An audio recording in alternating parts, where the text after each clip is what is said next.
Hello everyone, this is Masum Ahmed. Welcome to back another video. I hope you are all fit and fine. My school বিডিতে স্বাগতম।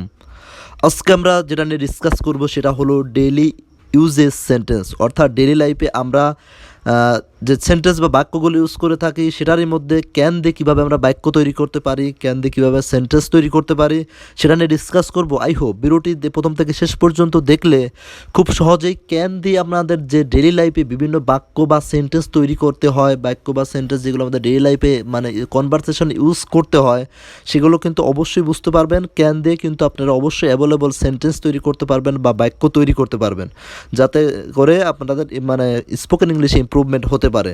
তাহলে চলুন আমরা দেখে নেই can দিয়ে আমরা কিভাবে অ্যাভেলেবল সেন্টেন্স মানে অনেক সেন্টেন্স তৈরি করতে পারি ক্যান দিয়ে, যেটা আমাদের আসলে স্পোকেন ইংলিশ বা ডেইলি লাইফে দৈনন্দিন জীবনে আমাদের কনভারসেশনে ইউজ করতে পারি। তাহলে চলুন দেখে নেই আমরা কিভাবে সেন্টেন্স তৈরি করতে পারি ক্যান দিয়ে এবং সেগুলো ডেইলি লাইফে মানে অ্যাপ্লাই করতে পারি।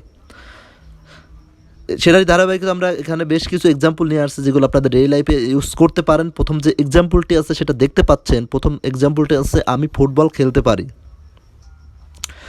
আমি ফুটবল খেলতে পারি, তাহলে এটার ইংলিশ হবে কি I can play football.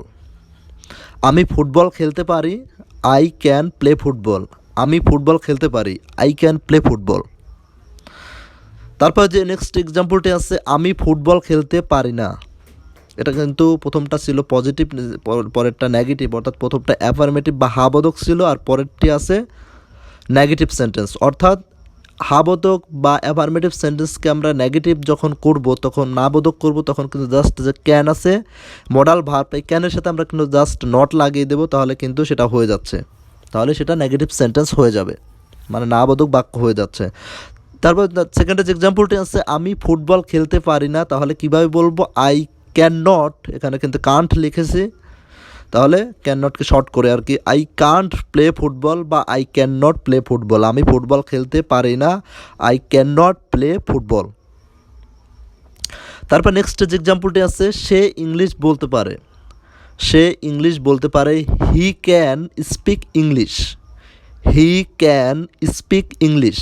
Say English বলতে পারে, হি ক্যান স্পিক ইংলিশ।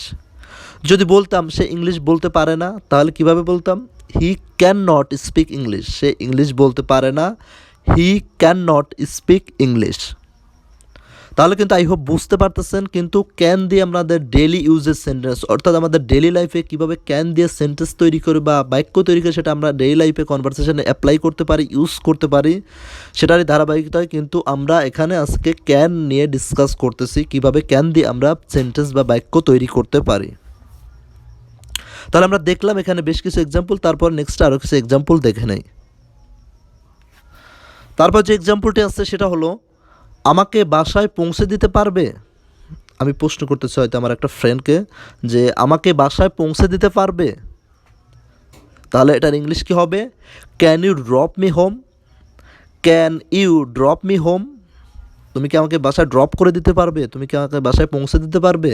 এখানে কিন্তু যেহেতু এটা ইন্টারগেটিভ সেন্টেন্স অর্থাৎ প্রশ্ন করা হচ্ছে, কিন্তু এখানে আমাকে বাসায় পৌঁছে দিতে পারবে এটা কিন্তু প্রশ্ন করা হচ্ছে, দ্যাটস ওয়াই কিন্তু এখানে ক্যান কিন্তু সাবজেক্টের পরে বসে নাই, না সাবজেক্টের পরে না বসে কিন্তু সাবজেক্টের শুরুতেই বসছে ক্যান, কারণ এটা ইন্টারগেটিভ সেন্টেন্স বা প্রশ্নবোধক বাক্য, দ্যাটস ওয়াই ক্যান শুরুতে বসছে।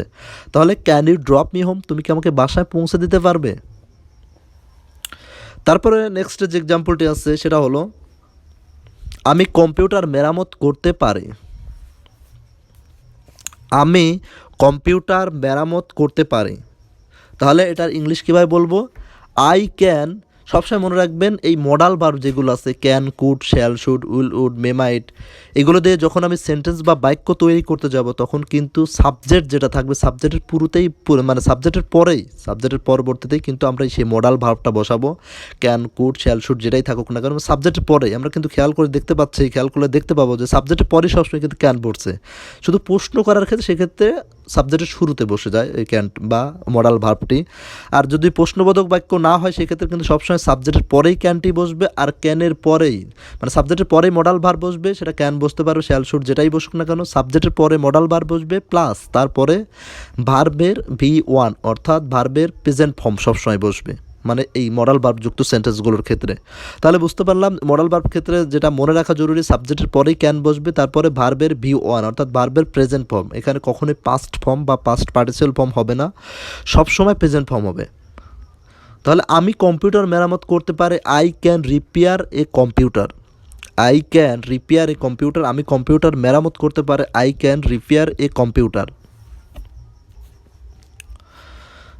এখানে যদি আমি বলতাম আমি মানে কম্পিউটার মেরামত করতে পারি না, সেক্ষেত্রে আমরা কীভাবে বলতাম, সেটা কিন্তু একটু আগেই বলে দিয়েছে যে নেগেটিভ বা নাবোধক করার জন্য কিন্তু আমরা জাস্ট ক্যানের সাথে নট বসিয়ে দেবো, তাহলে কিন্তু হয়ে যাবে। আমি কম্পিউটার মেরামত করতে পারি না যদি এটা বলতে চাই, তাহলে কিন্তু বলবো I can not repair a computer, আমি কম্পিউটার মেরামত করতে পারি না, I can not repair a computer. তারপর নেক্সট যে এক্সাম্পলটি আছে, আমাকে একটি কলম দিতে পারবে, আমি প্রশ্ন করতেছি আমাকে একটি কলম দিতে পারবে, এটা তাহলে ইংলিশ হবে কি, can you give me a pen. এটাও কিন্তু একটা ইন্টারগেটিভ বা প্রশ্নবোধক বাক্য, দ্যাটস ওয়াই কিন্তু এখানে ক্যান শুরুতে বসে গেছে। তাহলে আমাকে একটি কলম দিতে পারবে, প্রশ্ন করতেছি can you give me a pen, can you give me a pen, আমাকে একটি কলম দিতে পারবে, can you give me a pen. তারপর নেক্সট যে এক্সাম্পলটি আছে সেটা হলো আমি এখানে ধূমপান করতে পারি। এই প্রশ্ন করতেছে হয়তো একটা দোকানে আছে বা একটা জায়গাতে আছি, হয়তো আপনি একটা জায়গাতে আছেন, সেখানে হয়তো করতে পারবে কি করতে পারবে না এরকম একটা কনফিউশনের মধ্যে আছে, দ্যাটস ওয়াই ওখানে হয়তো কাউকে আমি জিজ্ঞেস করলাম আমি এখানে ধূমপান করতে পারি। তাহলে আমি কি এখানে ধূমপান করতে পারি বা আমি এখানে ধূমপান করতে পারি প্রশ্ন করতেছি, তাহলে এটাকে কীভাবে বলবো, এটাও যদি ইন্টারগেটিভ বা প্রশ্নবোধক বাক্য, দ্যাটস ওয়াই কিন্তু এখানে ক্যান শুরুতে বসবে। তাহলে ক্যান আই স্মোক হেয়ার, আমি কি এখানে স্মোক করতে পারি বা ধূমপান করতে পারি, ক্যান আই স্মোক হেয়ার। তাহলে বুঝতে পারতেছেন কিন্তু ক্যান দিয়ে আমরা কত সেন্টেন্স তৈরি করতে, এরকম তো অ্যাভেলেবল অনেক সেন্টেন্স আপনারা তৈরি করতে পারেন, যেগুলো আপনার নিজেদের থেকে আরও বেশি, যে আপনাদের ডেইলি লাইফে যে বিভিন্ন কনভারসেশন করে থাকেন সেখান থেকে আপনারা এক্সাম্পল খুঁজে খুঁজে কিন্তু বের করে সেগুলো কিন্তু অবশ্যই আপনারা লিখতে পারেন নোট ডাউন করে এবং সেগুলো প্র্যাকটিস করতে পারেন। আমি কিন্তু এখানে বিশেষ বিশেষ কিছু এক্সাম্পল নিয়ে আসছি যেগুলো আপনারা প্র্যাকটিস করতে পারেন, এর পাশাপাশি আপনারা আরও অতিরিক্ত এক্সাম্পল ক্রিয়েট করতে পারেন, মেক করতে পারেন এবং সেগুলো ডেইলি লাইফে অ্যাপ্লাই করতে পারেন।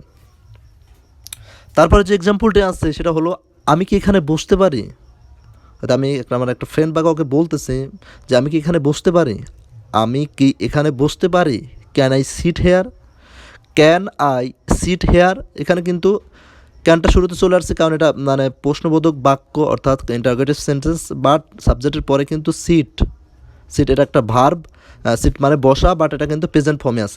আমি যেটা আগে বললাম একটু আগে যে মানে মডাল ভার্বযুক্ত সেন্টেন্সের ক্ষেত্রে কিন্তু সবসময় সাবজেক্টের পরে যে মডাল ভার্ব থাকে ক্যান কুড শ্যাল শুড, তারপরেই ভার্বের মানে V1 অর্থাৎ ভার্বের প্রেজেন্ট ফর্ম বসে, সেটা ইন্টারগেটিভ সেন্টেন্স হয়। শুধু ওই মডাল ভার্বটা ক্যান কুড শ্যাল শুড ওইগুলো শুধু শুরুতে চলে আসবে, বাট ভার্বেরও কিন্তু কোনো পরিবর্তন হবে না, ভার্বের প্রেজেন্ট ফর্মটা প্রেজেন্ট ফর্মই হবে। তাহলে আমি কি এখানে বসতে পারি, ক্যান আই সিট হেয়ার, এখানে কিন্তু ভার্বের প্রেজেন্ট ফর্ম বসছে সিট। তারপরে নেক্সট যে এক্সাম্পলটি আছে আমি তোমাকে বাসায় পৌঁছে দিতে পারি, আমি তোমাকে বাসায় পৌঁছে দিতে পারি, তাহলে এটা ইংলিশ কী হবে, can I drop you home, can I drop you home, আমি কি তোমায় বাসায় পৌঁছে দিতে পারি, can I drop you home. তারপর যে এক্সাম্পলটি আছে আমি কি সেখানে যেতে পারি, ক্যান আই গো দেয়ার, আমি কি সেখানে যেতে পারি, ক্যান আই গো দেয়ার। তারপর যে এক্সাম্পলটি আছে আমার ব্যাগটি এখানে রাখতে পারি, আমার ব্যাগটি এখানে রাখতে পারি, can I put my bag here, আমার ব্যাগটি এখানে রাখতে পারি, আমার ব্যাগটিকে এখানে রাখতে পারি, তাহলে কীভাবে বলবো, can I put my bag hair.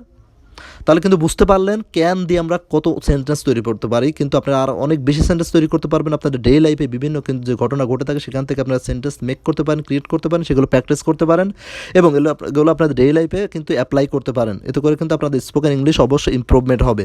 I hope ভিডিওটি আপনাদের জন্য হেল্পফুল হয়েছে। ভিডিওটি যদি আপনাদের জন্য হেল্পফুল হয়ে থাকে তাহলে কিন্তু ভিডিওটিতে অবশ্যই একটি লাইক দিবেন এবং চ্যানেলটি সাবস্ক্রাইব না করে থাকলে কিন্তু অবশ্যই চ্যানেলটিতে সাবস্ক্রাইব করবেন এবং ভালো থাকবেন। দেখা হচ্ছে নেক্সট কোনো ভিডিওতে, ততক্ষণ পর্যন্ত take care and keep learning.